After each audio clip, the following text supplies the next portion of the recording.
Fala Futuro Dev, bem-vindo a mais uma aula e bem-vindo ao módulo 3. Eu sei que você estava ansioso para entrar nesse módulo onde a gente vai aprender sobre programação orientada a objeto, um dos assuntos mais legais e mais importantes da programação, certo?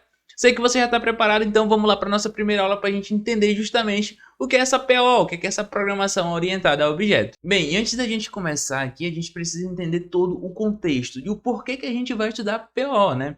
Então, a gente, quando começa a trabalhar com programação, começa a estudar, praticar programação, a gente tem alguns paradigmas, alguns pontos ali que são importantes, maneira de trabalhar, formas de organizar o código, até linguagens diferentes. Mas vamos focar nos paradigmas. E existem dois principais, os quais eu quero trazer aqui, que são da programação estruturada e da programação orientada a objeto. A programação estruturada já é algo que a gente utiliza no nosso cotidiano, no nosso dia a dia ali, que é o que vocês estão fazendo hoje, organizando tudo com rotina, subrrotina, é tudo bem estruturado. Então tem um void main, dentro do void main eu vou chamar a função de alguma coisa, tem outra função, tem não sei o que, tudo bem organizadinho ali, mas apenas com funções, tudo funcionando com rotinas e subrrotinas, certo? Só que aí ela traz algumas limitações para a gente dentro de um contexto quando a gente vai trabalhar com aplicativos, sites, programas para computadores, porque entra na questão das variáveis. As variáveis, quando a gente cria uma variável dentro de uma função, ela só existe no contexto da função. Então, não vai ser tão legal para a gente, porque caso eu crie uma variável dentro de uma função e eu queira utilizar ela em uma outra função, em um outro contexto, eu não vou ter essa possibilidade de utilizar, porque ela está criada ali. E aí entra o contexto. Ah, William, mas tem uma possibilidade, tem um jeito sim de eu fazer isso, se eu transformar ela em global. Mas, pô, você vai ter inúmeras variáveis globais que vão estar ali dentro da memória do teu computador, funcionando, atrapalhando e até, tipo, em alguns casos, óbvio que no início não vai ser assim, tipo, vai estar impedindo, vai estar reduzindo a qualidade do programa, vai estar deixando o programa lento, mas conforme for crescendo, for escalando, isso pode atrapalhar. Então a ideia, justamente ali de quando a gente vai para programação orientada a objeto, é atacar esses problemas da programação estruturada que a gente utiliza. E a gente vai entender justamente como que isso funciona dentro dessa aula. Mas antes disso, vamos ver como é que funciona a questão da programação estruturada. Eu sei que vocês já sabem, mas é muito importante repassar. Programação estruturada, ela trabalha como se fosse esse fluxograma. Então a gente tem um início, a gente tem um fim, e ao longo desse programa, ao longo dessa rotina aqui, a gente tem pontos a executar. Então, tipo, nesse caso aqui, eu vou receber a nota fiscal. A nota fiscal está correta? Tá correta. Ah, não está correta? Então, vou solicitar a revisão da nota fiscal e vou receber a nota fiscal de novo.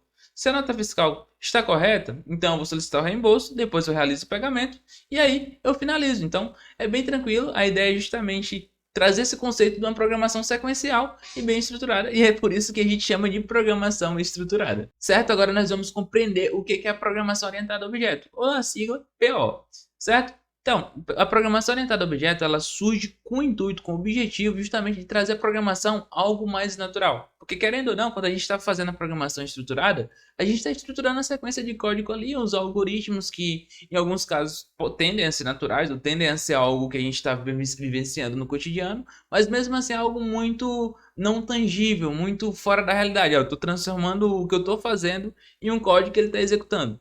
Isso, tipo, em alguns momentos pode te atrapalhar e não é tão natural. E aí a programação orientada a objetos surge justamente para transformar tudo em objeto. E por que eles surgem com esse intuito, com esse objetivo? Porque tudo que está ao nosso redor aqui é objeto. Esse microfone, ele é um objeto. A mesa que eu estou aqui, ela também é um objeto. Essa cadeira é um objeto. Essa camisa é um objeto. Então a gente está rodeado por objetos, por algo que é tangível, por algo que é perceptível. E a programação, ela não é tão diferente. Porque quando tu vai lá para um computador, tu vai fazer um aplicativo, tu vai fazer um site, ali é repleto de objetos. Tem o objeto do botão, o objeto do texto, o objeto de um campo que a pessoa vai digitar, o objeto que é a foto do usuário, o objeto que é as informações do usuário.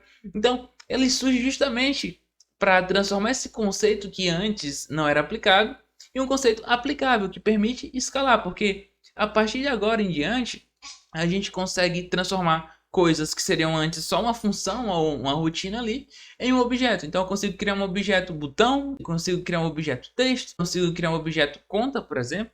Então a gente tem todo esse contexto ao qual a gente consegue justamente aplicar e ir crescendo e escalando justamente dentro da programação, certo? E aí, ele trazendo para um contexto de programação, para um contexto bem de funcionamento, para exemplificar como que funciona uma coisa e como que funciona a outra, se a gente for na programação estruturada, a gente vai ter que se preocupar com todos os detalhes. Então, se eu tenho um algoritmo aqui para rodar um carro, Então eu vou ter que, bem-vindo ao carro, digite a opção para fazer algo. Vou ler uma opção, eu quero acelerar o carro, quero frear o carro, quero fazer a manutenção. Então eu tenho que me preocupar com coisinha por coisa. Vou ter que, desde o texto lá, tipo, bem-vindo, não sei o que, a leitura da opção, a verificar se a opção é tal, verificar se a opção não sei o que, não sei o que. Tudo muito gigante, porque é tudo dentro de uma função. Então se eu esquecer de fazer alguma coisa, se eu não quiser fazer uma coisa agora, vai quebrar. Porque eu não tratei aquela situação. Por exemplo, vai ter a opção de fazer manutenção, mas eu não queria a função de fazer manutenção ainda.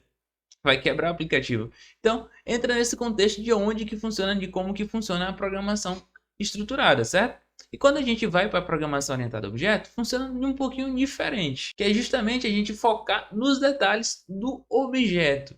Então, o que ele vai fazer, o que ele tem, quais as informações. A ideia é justamente tornar algo mais natural e mais simples. Então, aqui eu criaria uma classe, que seria um objeto. Então, como na próxima aula a gente vai ver sobre classes e objetos. E uma classe, ela se relaciona, ela é praticamente um objeto, onde a gente cria aqui uma classe carro. E dentro dessa classe aqui, dentro dessas chaves, a gente tem aqui algumas funções. Eu tenho a função de acelerar, eu tenho a função de frear, eu tenho uma velocidade, eu poderia ter uma função de manutenção. E aí eu só criei, eu não precisei tratar nada. Eu falei assim, vai ter uma função lá de acelerar. E quando você for programar lá na rotina, você vai criar um objeto do carro e vai falar assim, eu quero agora que meu carro ele acelere, quero que meu carro freie. E aí pensa nesse contexto, levando em consideração justamente como se você tivesse um carro. Então, quando a gente vê na programação estruturada, a gente tem que fazer verificação por verificação, uma coisa muito chata, não é algo tangível. E quando a gente vai para a programação orientada a objeto, a gente cria um objeto literalmente. A gente vai ter, o meu carro ele vai ter uma velocidade, ele vai ter um negócio ali que vai acelerar, vai ter uma coisa que vai fazer frear.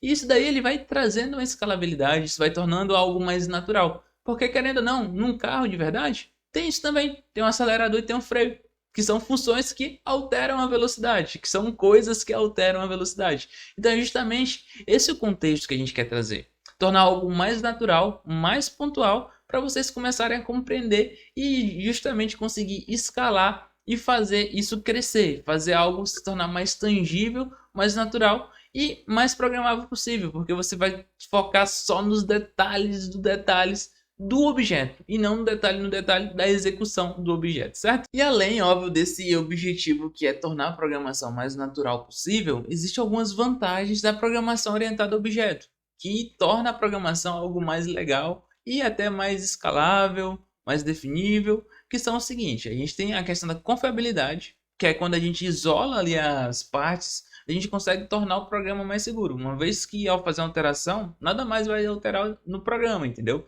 Então, se eu criei um carro, as alterações que eu fizer no carro vai refletir só para o carro.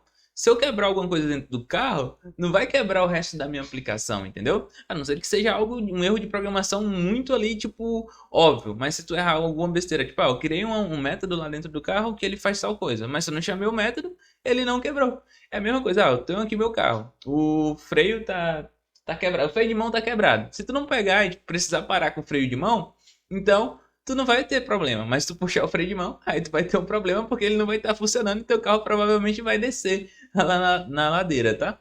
Então, a questão de confiabilidade é justamente isso, porque tu consegue isolar ali as partes, tá? Então, além disso, a gente tem a parte de ser oportuno, pois possibilita o desenvolvimento de coisas em paralelos. Então, se eu criei ali um carro, eu posso ter por exemplo, um Prisma, pode ter um Onix, pode ter um Fusca, tudo relacionado ao carro. Mas você consegue, tipo, o programador tal ele vai criar um Prisma, o programador tal ele vai criar um Fiat Uno, o outro vai criar uma Ferrari, mas tudo relacionado ao carro, porque todos os carros ele tem a função de frear e de acelerar. A gente vai ver isso mais à frente como que funciona, mas a ideia é justamente de ser oportuno, porque a gente consegue trabalhar em coisas semelhantes, só que ao mesmo tempo a gente não precisa esperar uma coisa estar pronta para fazer a outra. Outro ponto é facilitar a manutenção, pois uma vez que a gente tem ali algo bem definido, algo bem... Outra coisa é facilitar a manutenção, pois uma vez que a gente tem algo bem definido, algo bem quebrado, se eu sei que quando eu chamei a função de acelerar, o carro não acelerou, eu sei onde é que vai estar o erro, né? O erro vai estar na aceleração. Então eu tenho que ir lá olhar o que está acontecendo e fazer. Outra vez que a gente está utilizando a programação estruturada e deu um erro, por exemplo, estava executando tal coisa e o carro não acelerou. Pô, onde é que está esse erro? Que às vezes pode ser um erro da aceleração, às vezes pode ser um erro do programa, pode ser um erro de execução. Então é bem mais complicado para fazer a manutenção do código, certo? A gente tem a questão de ser extensível, então, como eu falei, tu pode ter um carro aqui, uma classe do carro aqui, né, um objeto do carro, e tu pode ter vários carros diferentes, que também são objetos. Então tu consegue transformar um objeto dentro de algum objeto para dentro de outro objeto. Então, eu tenho um carro geral aqui que tem essas funções, e eu vou ter um vou ter um Uno, vou ter um Onix. Então você traz esse contexto aí de ser extensível, tu consegue estender uma coisa na outra. A gente consegue também reutilizar, pois um objeto pode ter... Pois a gente pode utilizar o mesmo objeto quantas vezes forem necessárias. Então, tem um objeto carro aqui que eu defini. Então, vim aqui, criei a classe do carro.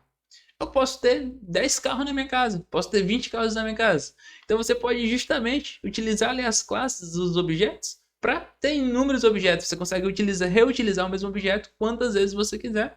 E, por último, como eu já falei, ser algo muito natural, porque é justamente o objetivo da programação orientada a objeto. Tornar o mais natural possível, tornar algo mais exequível, mais definido e trazer mais para o teu contexto, entendeu? Então, tem um objeto aqui que é uma garrafa d'água. Dentro dessa garrafa d'água, eu tenho a quantidade de água. Então, eu tenho uma variável aqui dentro dessa minha garrafa, que é a quantidade de água que tem aqui dentro. Posso ter uma função que é beber, e eu posso ter uma função que é colocar água. Ambas as funções, elas vão alterar a quantidade de água que tem aqui dentro. Então eu tenho um objeto, né? Um objeto garrafa d'água, que tem provavelmente uma variável aqui dentro, que é a quantidade de água, e eu tenho algumas coisas que eu posso executar. Eu posso também derramar água. Derramar água, eu tiro a água dela. Se eu beber, eu tiro a água dela. Se eu colocar água dentro dela, eu encho ela de água. Então aumenta a quantidade de água. Então a ideia é justamente trazer algo para o mais natural. Transformar umas coisas que não seriam objetos em objetos, como essa garrafa d'água, e trabalhar só dentro do contexto da garrafa d'água, o que facilita demais a nossa vida. E vocês vão ver quanto que isso vai ser legal e o quanto que vocês vão gostar de justamente executar e trazer essa programação para algo mais natural. E essa é a programação orientada a objeto. Eu sei que ainda está muito abstrato o conceito para vocês. Eu sei que, tipo, o que está acontecendo? O que o William está falando?